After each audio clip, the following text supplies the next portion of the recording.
As Soviet guns pounded Berlin and Hitler raged in his bunker, who would dare fly through a storm of fire to obey the Führer's final summons? Only one man, Robert Ritter von Greim, the last Field Marshal of the Third Reich. Von Greim was no ordinary officer. A decorated World War I pilot, he rose through the ranks of the Luftwaffe in Hitler's new empire. He was skilled, daring, and utterly loyal, qualities that earned him command of Luftflotte 6 on the Eastern Front. But as the war turned against Germany, even his skill couldn't save the collapsing Luftwaffe.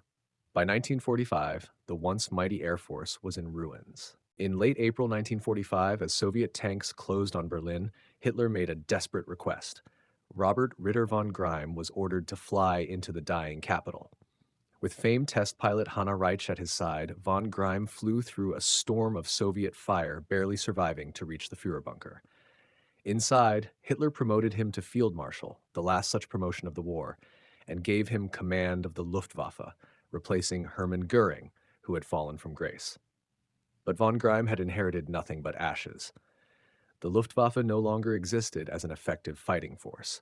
His appointment was symbolic, Hitler's final act of loyalty to a soldier who still obeyed. With the Reich collapsing around him, von Greim managed to escape Berlin. But in May 1945, captured by the Americans and facing trial for war crimes, he took his own life with poison. Robert Ritter von Greim's story is a tragic riddle.